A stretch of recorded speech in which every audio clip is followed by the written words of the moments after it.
Hey guys, thanks for joining us. Hopefully you've gone and seen our unbox video and you're well acquainted with all the accessories inside the box.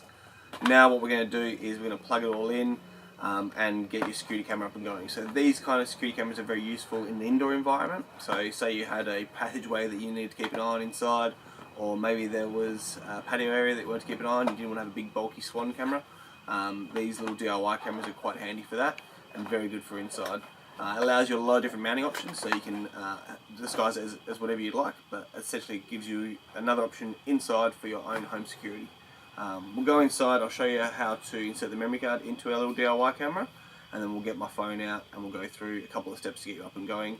But as always, please click in the description, there's a pro iCam video, and it goes through each and every step. I'll just be bouncing through it very quickly to get it all set up.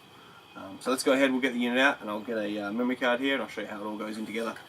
So now we've got the unit out, you can see just at the top here is our micro SD card slot. So we want to insert our micro SD card with the little cutout facing towards the battery connector. So we're going to put that in there just like that, and then we want to push it until it clicks. Just like that. So then that's inserted, that's set up, that's ready to go, and we can go about plugging in the battery and getting it all set up. Okay guys, so now we've got our battery all plugged in and we've turned the switch into the on position. You can see the lights flashing there. What you want to do is you want to go ahead and look on your phone's Wi-Fi connections, and you want to look for that weird little UID code there. We want to go into our Wi-Fi settings, and I'm going to look for CMS2CB. So CMS2CB, click on that, wait for it to connect before you go and open the app. So a lot of times you try and rush through this, you want to take your time and have a bit of patience with it.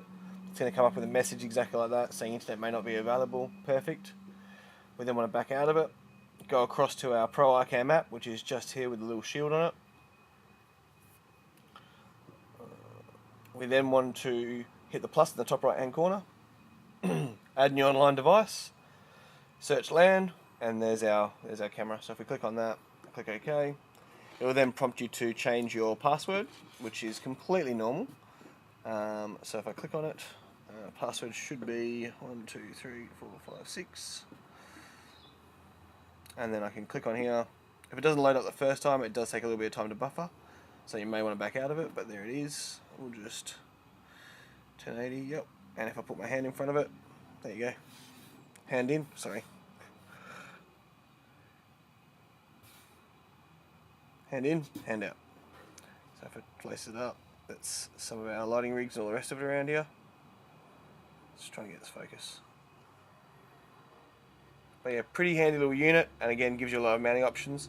There's a lot more stuff you can do within the Pro iCam app, so you can link it into, so if I go to device settings, you've got motion detection that you can enable if you wanted to.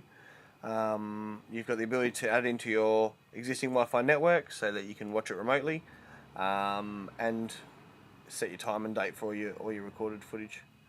So yeah, that's a couple of handy little steps you can do with it. If you want a more detailed look at the Pro iCam app and how to best utilize it with the DIY security cameras or any of our other security cameras, please click in the link below, and you can follow it through on there. Thanks.